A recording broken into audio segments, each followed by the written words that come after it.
chief of development, and we also have a police chief. And so we'll just, if you don't mind, I'll just skip any statement and just go straight to whatever questions that you want to have. I know that some have already sent some in, so we're going to alternate between the ones that have been sent in already, and then we'll be looking at the others that are online and answering those, and I'll respond if I can. If I cannot, then I will have the person who can give you the proper answer come and respond for it. Okay? All right, the first question. Aaron, I'm curious about why the health department has been moved under the Office of Prevention, Intervention, and Opportunities for Youth and Young Adults. I've been doing some research on other local health departments, and I cannot find another department structured in this way. I don't know if you heard the question, but the question was why did we move the health department under our youth programming, youth intervention programming, and that in the reporters' research, they have not found any other health department that is structured that way. And the reason is very simple for me, and that is that we live in a different time, and traditional modes of health care delivery and the way in which health departments function are not necessarily applicable for the time that we're living in. As you know, Ms. Chief Tracy Martin Thompson is head of our youth intervention and program, and deals with a lot of trauma out on the street with young people. And as you also know, with the social unrest, there's been identification of racism as a public health issue, and the impact of racism on the economic and social fabric of certain communities, and how that is resulted in toxic stress in a social way that is completely in line with what Chief Martin is doing. So we want to, as we restructure the health department and look at the health department and see, as we evaluate the current situations there and made some recommendation on change of leadership, we want to now begin to not only change the leadership, but change that leadership and the culture and the direction in line with what is needed today. And that is why we're doing that. Also, now that the department has been restructured, will the city report its COVID numbers under the Cuyahoga County Health Board's data, or will they continue to be separate? And the question is, now that we're restructuring, are we reporting collapsing our data into the county health board, or are we reporting separately? And we're going to continue to report the way we're reporting. Next question is from Ronnie Duncan from 19. Mayor Jackson, are you satisfied with how Cleveland in total has responded to the public health crisis of COVID-19, despite some differences with the state's approach? And second, do you have any mandates or concerns about moving forward? The question is, are we satisfied with health department's response and handling of the pandemic? And then secondly, do we have any new mandates? We will only be satisfied with our performance when there is zero infections and that we have this pandemic under control. I am, however, pleased with the work that the health department has done thus far. Example is we've gone from an average of 7-day average, probably up in the 70s or 80s, when we were having some days where there were over 100 new infections, to now our 7-day average is probably 20 or below. So there's significant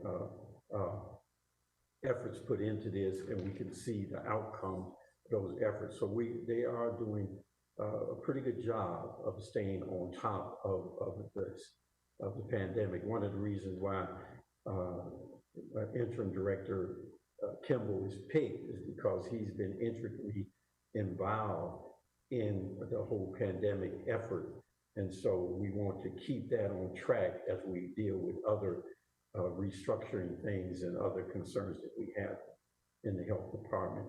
And in terms of new mandates, we'll play that by ear. As you know, there was a football game this evening, and one of our, I think the last mandate we had was around no tailgating.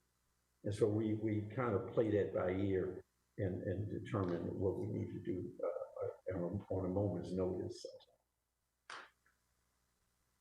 Okay, Mayor. Next questions deal with the IX Center. There are several. Well, before you ask a question, this question is for the IX Center, so I'm gonna let Chief Ripka respond to that, and if I need to add anything, then I'll come back up and add it. Chief. So I'll group the questions together. We know that the IX Center, we heard that the IX Center may be closing as the Park Corporation communicated with the city about the potential closure. And could you also talk about what the impact of the facility shutting down means for the city of Cleveland in terms of its lease and revenue to the city? The IX Center Corporation notified the city of Cleveland yesterday that it was taking action to permanently close their business, that they would be just winding down their affairs over the next months. The impact on the city, and again, keep in mind that the IX Center is owned by the city of Cleveland and specifically by the Department of Port Control, and therefore the lost revenue that we gain from the annual lease payments that the IX Center Corporation makes to the city, which is over $2 million a year, will be a financial burden that the airport needs to deal with. And then obviously the loss of jobs. There are 75 jobs that'll, those employees will still be paid through November 15th, full payment with benefits, but once they lose their jobs, there'll be a loss of payroll tax and income to the city of Cleveland. All right, and also I want to say to you that Mr. Park has run a very good operation, and his the IX Center has been a very significant asset for the city of Cleveland, and the loss of that operation, you know, we're going to feel it not only in terms of the revenues that the chief talked about, but also in future activities going forward. We will, however, be looking at what is the highest and best use of the facility as we move forward, and want to again really commend Mr. Park for his operation, but just like many things, this pandemic has really hurt a lot of people and a lot of businesses, whether small or large, and the fact that he could not put on any shows. It's hard to carry carry costs with zero revenue. And so that's just part of the negative impact of this pandemic. Okay. Now we're going to move to safety. All right, go ahead and ask the question. Okay. First question is from a Nancy Pickering. Do you accept responsibility to the jump in the crime numbers in the city of Cleveland? Well, I'm the mayor. I accept responsibility for everything that happens directly or indirectly, whether or not I have direct control over it or indirect control over it, or just side control over it. So I'm the mayor, you know. So if you as old folks say, you pay the cost to be the boss, and that means that I have to accept the responsibility of failures, and I have to also accept the challenges associated with correcting those things that are occurring that are not good for the city of Cleveland, whether it's social or economic. And I imagine in you asking that question and being a fair person when you ask, you would also give the mayor credit for those things that we have accomplished. Which leads to the next question. Mayor, this is from Adonna Ritchie. Mm-hmm. How safe are your streets? Are there demonstrations, and what efforts are you taking to keep citizens and police safe? Well, me taking is what actions am I taking to keep police and citizens safe? you know, the demonstrations. There are demonstrations all the time. They happen in front of my house. I've had 3 of them in the last 6 weeks. So they happen in front of my house. And I'm assuming that you might be referring to the upcoming debate where we know there will be demonstrations. And so we're planning on that, and I'll let Chief respond to that.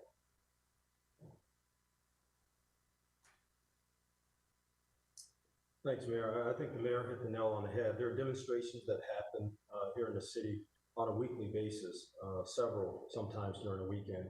And the Division of Police, along with our other partners, man those demonstrations. And a lot of folks have probably seen things happen out there on the streets. We don't let things get out of hand. There is a plan that's developed for each demonstration that happens.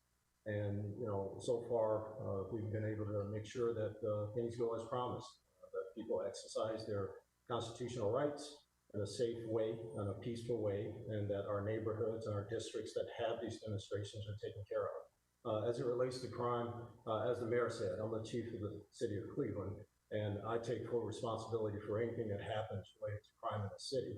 And I know that the men and women of our police division work hard day in and day out. And as people know, on occasion, even give their lives to make sure our city's safe and to do everything they can in that regard. So we take it seriously. We do everything possible to maintain safety in the city, but it is a collective effort between the Division of Police, our other safety partners, and our citizens in this city to keep the city safe.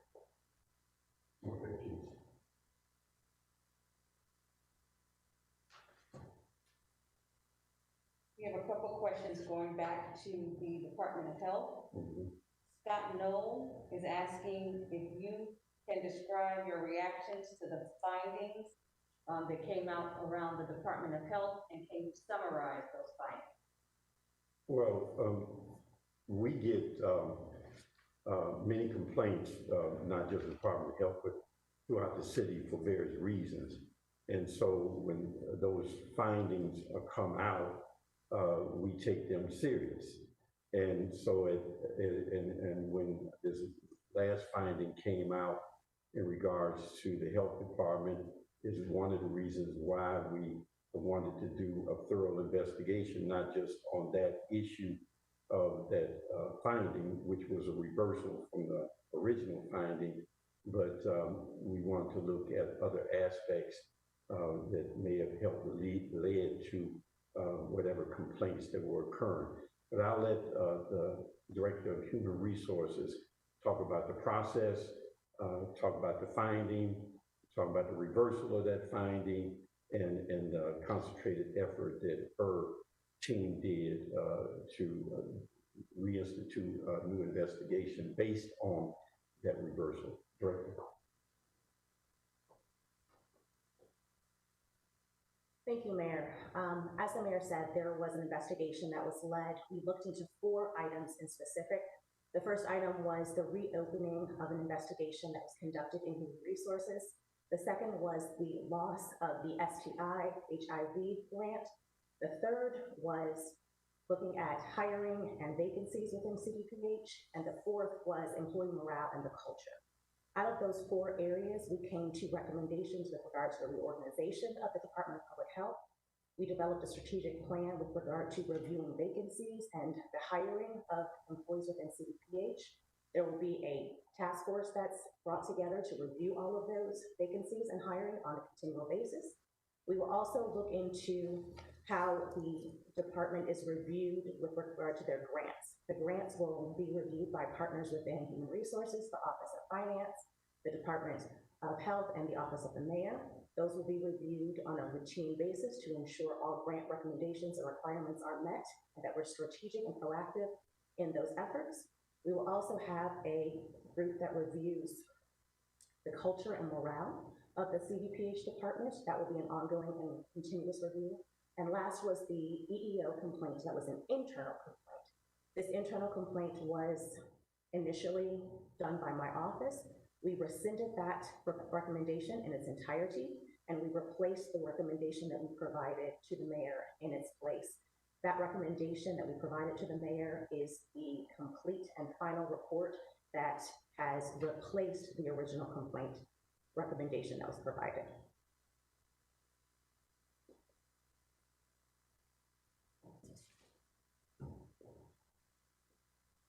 Back to the airport, there are a couple of questions. One from Michelle Jarbo from Cranes, Cleveland. What is the status of the IX Center Corp's lease agreement with the city, and when does the current lease end? And what obligations does the IX Center Corp still have to the city under that lease? Chief?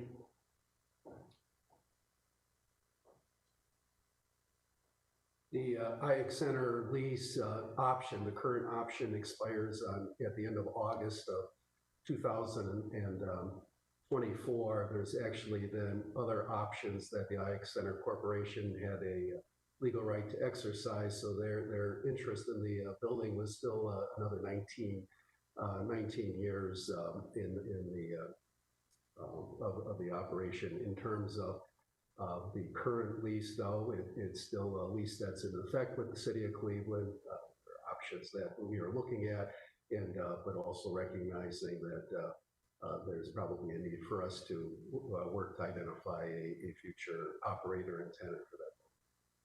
And staying with the airport, Brandon Simmons from KYC had a couple of questions. The first one is, could the county be involved in future operations of the IX Center? He also asked, what is the city's financial liability when it comes to the property, and how might the airport be affected since this part of the deal for airport space is managed by Park? The question regards to the county is what? Could the county be involved in the future operations of the IX? Well, we don't know. We own the building, and we will do whatever is best with that building that has the most positive impact on the city of Cleveland. What arrangements will be made for that is to be determined. Right now, we're looking at how do we handle immediacy of this problem that we have with Ag Center being non-operating, and then what are our options in order to have the best utilization of the building. How that is done and who we partnership with will be my decision. But the other questions? The City of Cleveland Department of Port Control is the owner of the real estate. Therefore, we would be looking to either continue and assume the insurance policies that the IX Corporation has for that property, or looking to get our own insurance to cover that building. But there are definitely liabilities that the city will assume, and that includes paying the real estate taxes, which are about $800,000 a year. Bob Hicks from Cleveland.com, staying with the IX Center. Will you find a new vendor to run the IX Center? One of the people who spoke to Cleveland.com said that you had offered assurances that the center will continue operating. I'd like to know who Bob talked to in terms of us offering assurance that the IX Center will continue to operate. We cannot ensure that the IX Center will continue to operate in the way in which it's been operating. But what we can ensure is that we will do our due diligence to find out what is the highest and best use that is of the greatest benefit to the city of Cleveland. So I don't know who they talk to in that regard. We have several more questions for the health department. What is that? Group those back together. Bob Higgs, the report for the investigation into the Department of Health says that there were several areas of concerns indicating negligence which must be immediately addressed. Could you elaborate, and what happens now to correct those management issues? Well, the question is, the report, I guess, mentioned negligence, and he wants to know what those negligence acts were, I guess. And then what was the last part? And could you elaborate on that? And then what happens now to correct those management? And in terms of correcting management, that what happened now is exactly what we've done.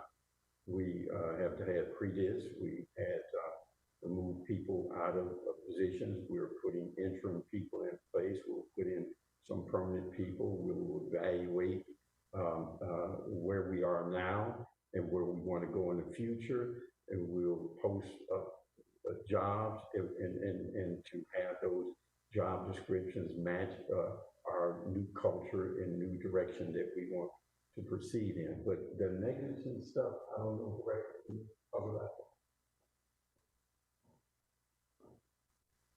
Mayor, as the report detailed, there was an example with regard to the assignment of work for critical, essential, and non-essential staff. So there was one example that was actually contained within the report where we provided a narrative of what we felt was one example of mismanagement. As there are still some investigations that are currently ongoing, we can't get into specifics about all of those areas. However, once those disciplinary hearings and once the investigations at the federal level are completed, there could be more information provided on those specifics. But at this time, because there are pre-disciplinary hearings going on and there's still the federal investigation, we can't get into specifics of the mismanagement and the negligence. Moving again, on staying on with the Department of Health, Rachel DeSale has several questions, so we're going to try to summarize some of these. The first one is, did the city hire outside counsel to handle any of the discrimination or retaliation complaints against members of its leadership? If so, what has the cost been to the taxpayer? Did we hire outside counsel? There was one. Prior to this, there was one investigation that we did hire an outside counsel, attorney Diane Citrino. That report was made public. That was between a contract between the law department and outside counsel, so I'm not sure of the cost of that specific engagement, but that is the only time I recall being engaged with outside counsel. The next question is, the Ohio Civil Rights Commission found probable cause that Karen Aluma, a Colombian-born epidemiologist, was discriminated against. The city found that there was no discrimination. What's the difference?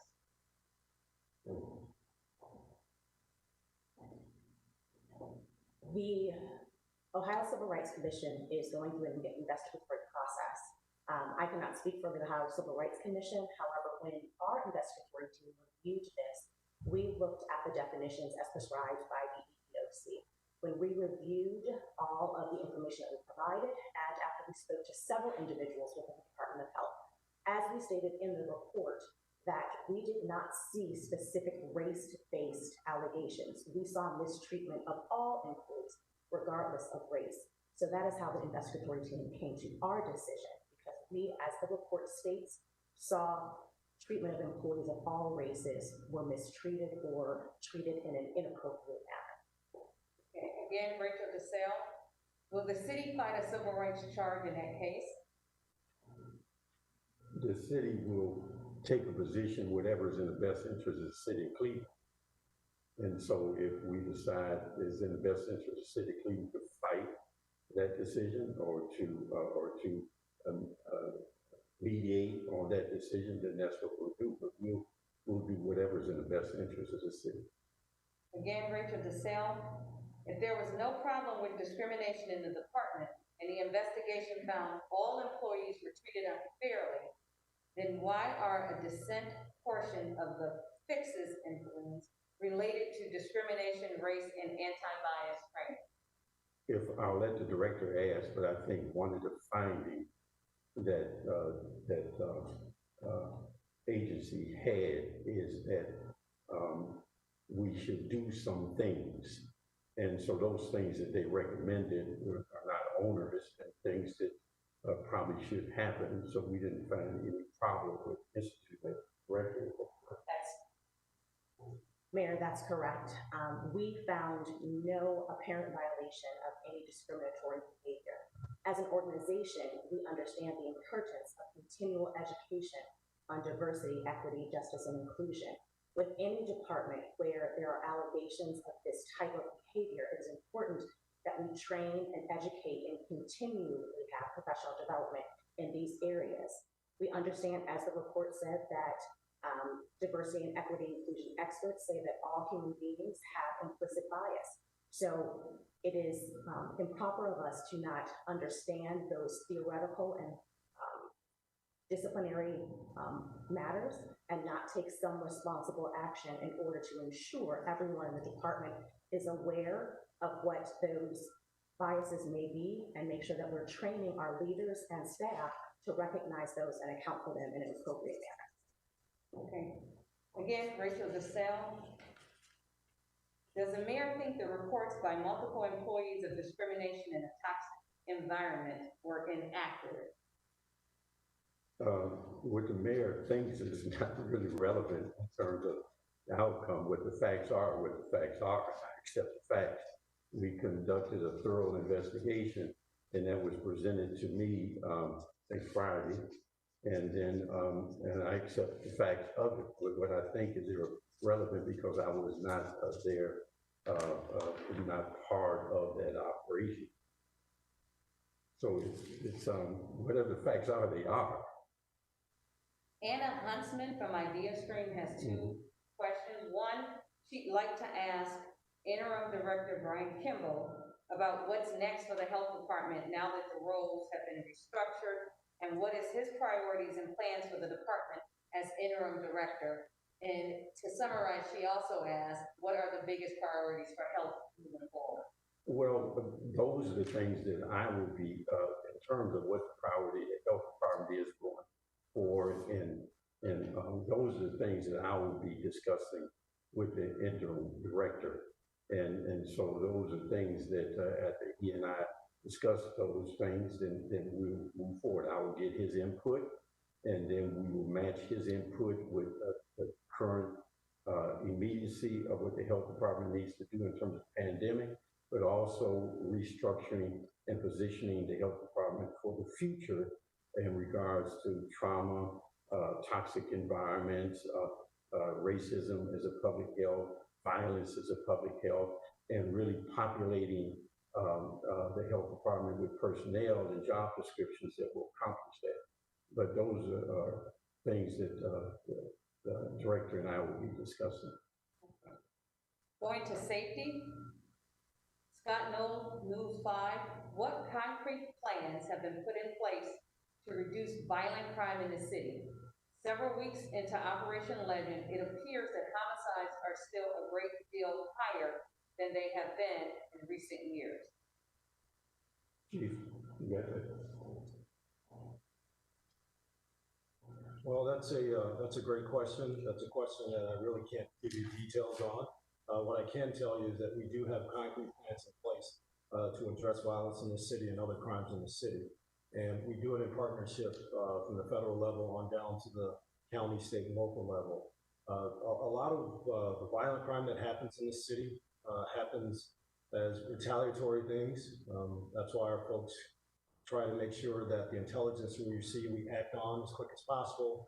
When shootings happen, like the ones that happened last night, we really start to look at the folks around that incident itself and who that particular group or individuals may have had problems with in the past, to look for that retaliatory part of what happens in violent crime. But there are concrete plans in place, and I just can't tell you what those plans are in detail right now. And if I may add to what the chief said, the immediacy of your question around violent crime or crime in general and the need for concrete plans is the immediate question of today. But that is one of the reasons why we are looking to restructure and redirect the health department in a way that it helps assist in the prevention side, because the underlying issues that result in that type of behavior are the things that we have to address. Now, we are living in a time where there's a lot of anxieties going on across the country.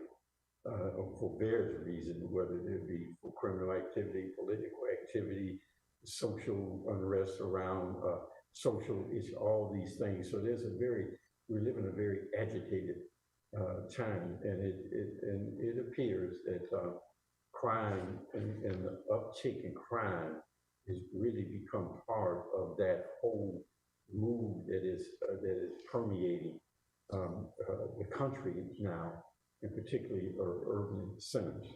But it's also happening, we're finding in rural areas, in areas where it traditionally had not happened before. And you can tie drugs into that, you can tie in toxic stress, toxic environments, the traumatization of people, the lack of all these kinds of things that are not police things where they can develop a concrete plan because they're enforcement. So we have to continue to work on those concrete plans that deal with the prevention side and to take away some of the reasons for making those kinds of bad decisions in regards to crime. Mark Namick has a question. Can you speak to if there are any permits or requests for demonstrations and or marches received by the city of Cleveland for the date of the debate, which is less than 2 weeks away? I don't know of any, but I imagine that we can find out. I don't know of any, but what Mark asked was, can I speak to whether or not there's been permits requested or issued for the debate for demonstrations? And I don't know of any as of today, but that's not surprising to me because the people who we're expecting to demonstrate wouldn't ask for the permits anyway. The ones who usually ask for permits are ones who follow the rules and usually are very small in nature and very peaceful in nature. But we're anticipating people going to demonstrate whether they got a permit or not. It doesn't matter. So we're just preparing for that. But I'm not aware of any being asked for or granted at this time. Okay. David Higgins asked 2 questions. Y'all busy today. Yeah, what are we doing? What are we gonna do to fix the crumbling infrastructure and the deteriorating neighborhoods on the east and the west side? And he went on to say, my mother lives on the near west side, doesn't go out after the sun goes down. What are we doing to make our citizens that follow the law and pay their taxes feel safe? Well, again, the question is, his mother lives on the near west side, and she doesn't go out at the dark. So what are we doing to make his mother and citizens feel safe? I think the chief and I have attempted to address that, and that we're looking at the immediacy of enforcement plus dealing with long-term things around prevention. The other question that he had was about crumbling infrastructure. I don't know exactly what he means by crumbling infrastructure. I know that we invest about $12 million a year in residential street resurfacing over the last 3 to 4 years. And then we have additional millions of dollars that come in annually for major issue 1 streets where they're state roads, and we participate with a percentage of that cost. And in that you have sidewalks repaired, curbs, and along the street resurfacing, and we do the water lines, the sewer lines, or whatever it is that need to be done when we have that state operation. Under the street resurfacing side, we go in and we grind out the old asphalt, we put new asphalt on. We then, if there's a tree damaged sidewalk, we then repair that tree damaged sidewalk, and we're also incorporating into that systematically the pruning of trees, particularly those, and looking at dead or trees that are created danger in terms of power lines and things like that. If you're looking at potholes, they fill them constantly on those streets that need them, as long as the weather is okay. So I've already addressed utilities and streets and those opportunities when sidewalks are available and when they're not, and then tree damage sidewalks.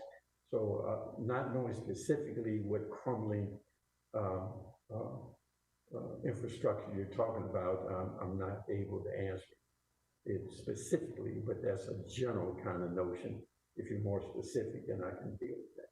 And David Higgins, one more question. What plans are in place to combat rampant crime and violence throughout the city? Well, again, we've answered that question in terms of what the chief said and what I've said, that we partner with our federal, state, county, other local police agencies. We're currently in partnership with the federal government on Operation Legend. We do our gang task force, our drug interdiction. We do all of those things around enforcement. At the same time, we're working on those preventative things around how do we have people more included into the economic prosperity, whether through contracts or wealth creation or job opportunities. We're looking at those areas of the city where you have toxic environments, social environments, excuse me, where young people are traumatized and communities are traumatized as a result of that toxic environment. And that is, again, why we're moving the health department in that direction, along with our prevention around in youth activity. So we've answered that, and I will answer it again if the question is asked again. You, Chief, you want to add something? Yes. Okay. Again, I said I couldn't really get into our concrete plans about violent crime enforcement, but what I can put out there is, the need for our citizens out there to call when they see things going on, to be involved in the solution. With this pandemic going on, a lot more folks are at home. Prior to this, the majority of our folks were either away at work or school or some other kind of programming activities, things like that. So you really didn't have all of us kind of compacted together for extended periods of time during the day. We're seeing that now all over the city. We're seeing that all over the country. What we try to impress upon our folks out there in the city is to call us. If you see a particular neighborhood, particular street, group of individuals or house that's a problem, call your local district commander. You can call the Mayor's Action Center, 664-2000. You can call the Chief's Office, 623-5005. You can give us that information so our men and women out there in blue can act on that information. Our intelligence folks can take a look at the intelligence, put the pieces together to make sure we stamp out a lot of those things that are happening. But in this day and age, it's incumbent upon all of us to pitch in, especially with information on what's going on, so that law enforcement, our partners, can act on it, so that the mayor's prevention folks can actually get out there and talk to kids in the neighborhoods and families to see what their needs are, so that we can get a handle on these things. And Chief? And one other thing I want to mention, I know that when you get down to the local level, leadership at the local level are responsible for addressing all those things that you have raised. But a lot of the challenges that is faced by local communities are the results of policies that have been established at the federal and state level.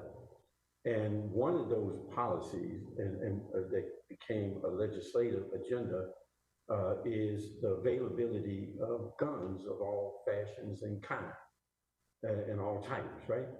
I remember before we challenged it in the court as to, based on home rule, when it was pretty much said that anybody can carry a gun with some restrictions, and that you could carry a concealed weapon if you got the proper paperwork to do that. And I remember at one time, in order to get the proper paperwork to carry a concealed weapon, you almost had to go through OPATA, almost training, and go through some courses that would take some time for you to even get those licenses. Now, in a day, you can go through a little course and go to the firing range and shoot, and then you can get your license. It's just that easy. So my point in saying that is that we also had where you could not have assault rifles in the city of Cleveland. Now that's gone. So our ability to manage the availability of guns, not the restriction or saying people couldn't have them, but really to manage it in a way that is good for the city of Cleveland is completely gone. So we have to deal with that and availability of guns and the ability for people on the street to be able to get guns because someone else can buy the gun and then sell it to them. And there's a market for that, and they don't have to have any identification of who they sold it to or anything. We call them straw purchasers. So all these things are happening all at the same time. And the outcome of that is what you see. I can remember when Michael McGrath was the chief of police, and when we lost the case in the state Supreme Court that said we could not have any laws that would in any way regulate or prohibit the use of, or the carrying of guns. When we lost that case, I remember Chief McGrath then saying that he didn't know where, when, or who, but what he guaranteed is that somebody was going to die. And it was going to be a lot of somebodies. That's what he said then, and what he said then has actually come to fruition. Now, is it all about guns? No. That is why you have to have these underlying things on prevention, and that is why we have to have concentrated enforcement. And it's just like right now, I can tell you that the police can give you all kind of data about the number of guns that they confiscated, but it's like shooting fish in a barrel, so to speak. You just confiscate them, and the barrel fills back up. So there's a lot of other things going on associated. So the question to us is what we're doing what we're doing. How effective that is becomes another question.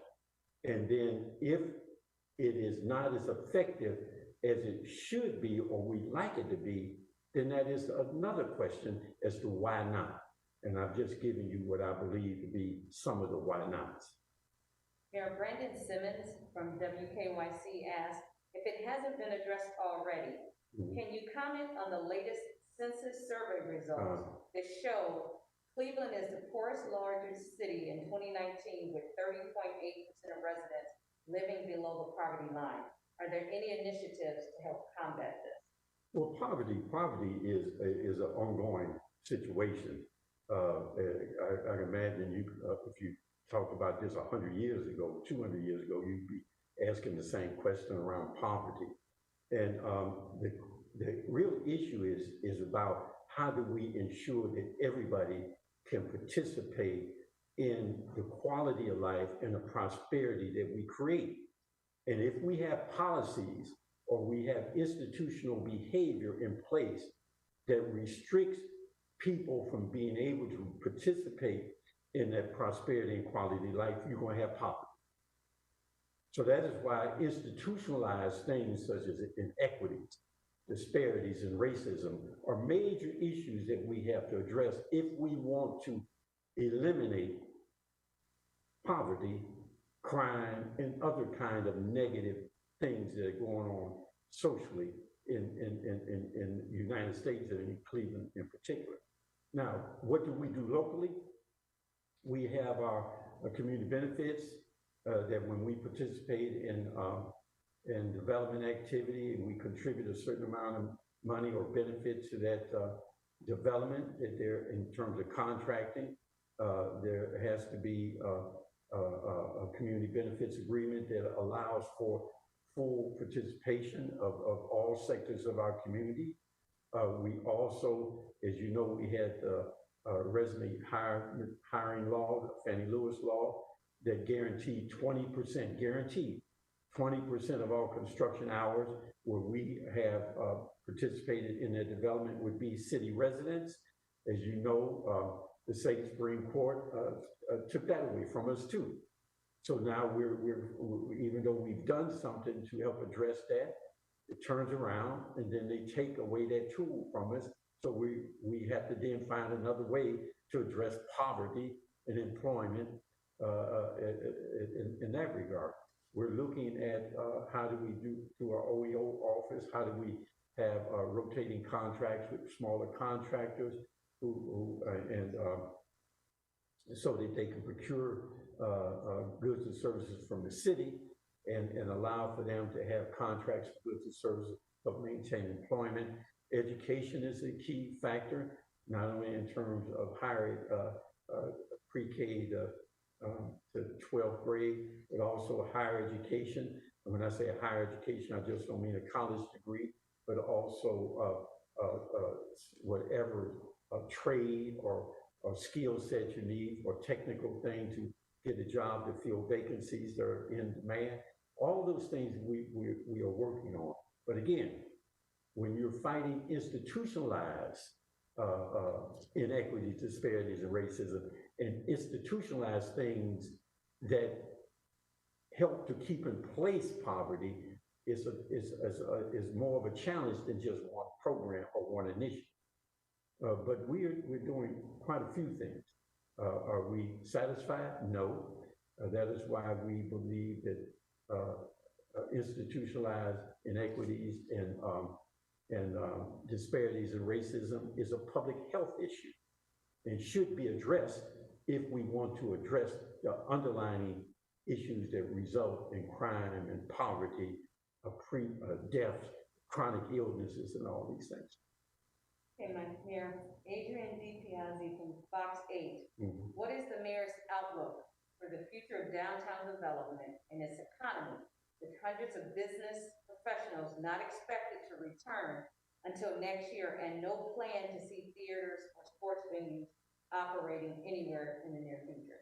Well, the plan for that is that how are we going to look? The question is, I'll summarize it. What is the city's plan, or I guess my plan, to address the fact that we do not have a hospitality industry anymore, and that there are many people who are working long distance? So the whole thing around having large number of people who can participate in purchasing goods and services and going to different venues and all these other kind of things are not there. How do we intend to address that? Well, that will, in some sense, not completely, but in some sense, will resolve itself once we deal with the pandemic. There will be no economic growth. There will be no economic prosperity. There will be no new form of economic activity around hospitality until we first deal with the pandemic. There will be not. It will not be. So until we deal with this pandemic and deal with it in a way that allows people to begin to move around and return to some form of normalcy, whatever that new form is, then we will be in this same situation. Just like it's affecting businesses in terms of having to close, it is also affecting cities in terms of revenues that we will receive from those businesses, their employees, and other revenues associated with hotels and parking and admission tax and all this stuff. So it has a wide range of impact. The key here is addressing the pandemic. And as we're doing that, as it becomes more apparent that people can be freer to move around, and we have to see whatever that new reality is, I believe that Cleveland is a very competitive place and will be able to compete with anybody coming out of this pandemic in terms of hospitality and all of those related businesses. As you know, we have our health care industry is a mainstay, well, not in Cleveland, but the region. It is hit, but not hit as hard as hospitality. As you also know, manufacturing is something that we have. It is not as stable as it used to be, but it's not unstable. We have government and we have institutional kind of things, and we're all still working and in existence during this time. So it will happen. How it actually look, I can tell you now, but I know that Cleveland will be competitive when, in fact, this happens. Mayor, just a few more questions. A few more questions. Andrew Okay. Donald Winter asks, All right. regarding the Hyperloop, the master plan, Hyperloop. the master plan for Cleveland Hopkins International Airport is currently taking place. Right. Is there any traction on including the Hyperloop into those plans for the future? What is currently the status of the assessment, and what is the city doing to position Cleveland as a viable option? Well, they're talking about the Hyperloop, and this is that high-speed transportation. I guess is in a tunnel, and I believe NOACA is a major part of that and studying, and we are. And the question is, how's the airport considering being part of this future way of transportation to connecting cities and do it in a very quick way, right? You could get from here to there very rapidly because of this Hyperloop.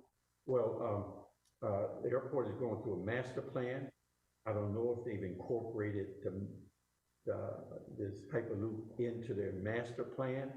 The Hyperloop is not a reality now.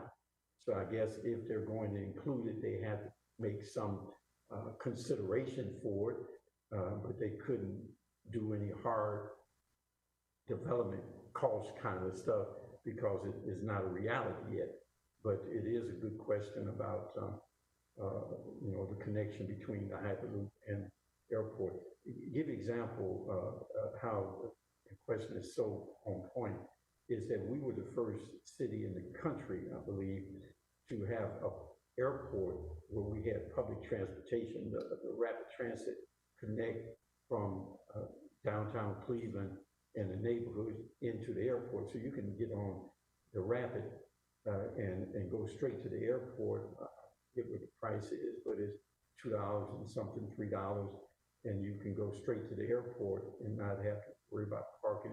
So this is a similar kind of consideration. So I'll find out, and then I'll, if we can get, you have the answer already? No, he's got the answer already, so.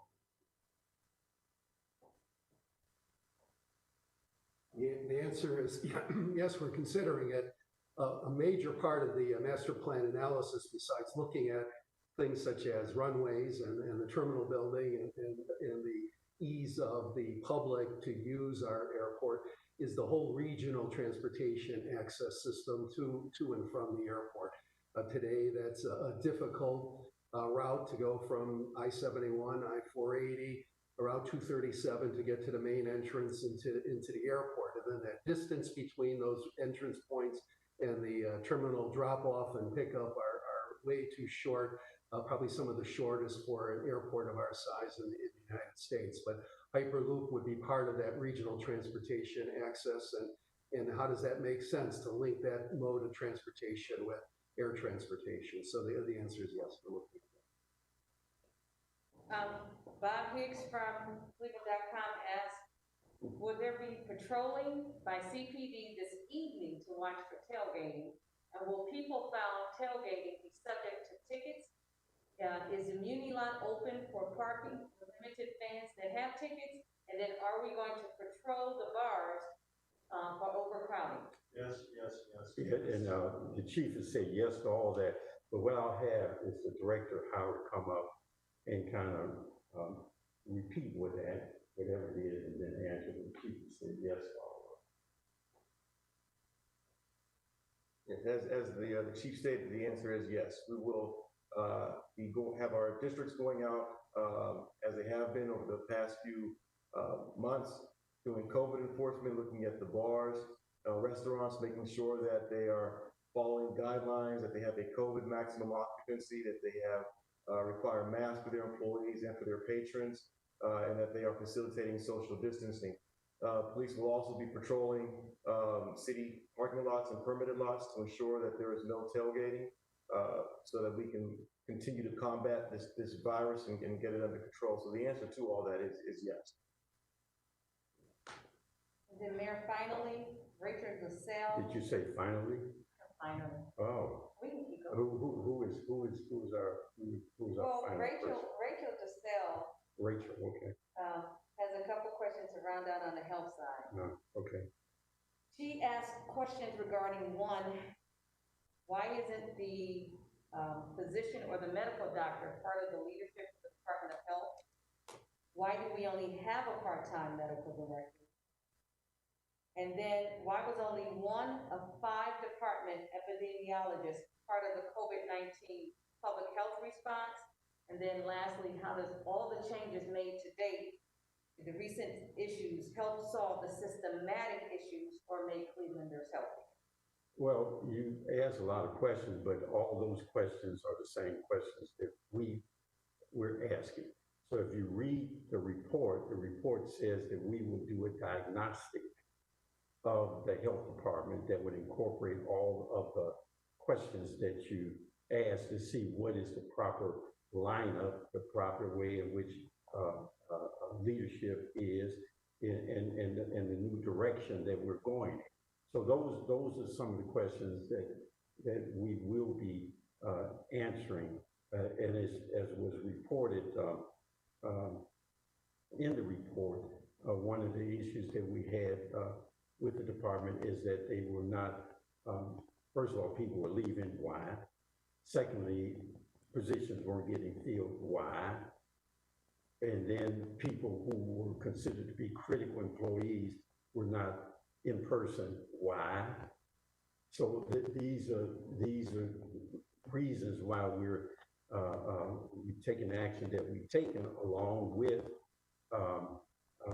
creating a new culture, a new direction for the health department. And the diagnostic side of this is key in order to help us answer those questions and to put in place a system and institutionalize a system that is the best way to function to deliver the immediate health needs of Clevelanders, as well as dealing with the long-range prevention side, because we don't want to be like a lot of medical stuff now, you just go in for the treatment.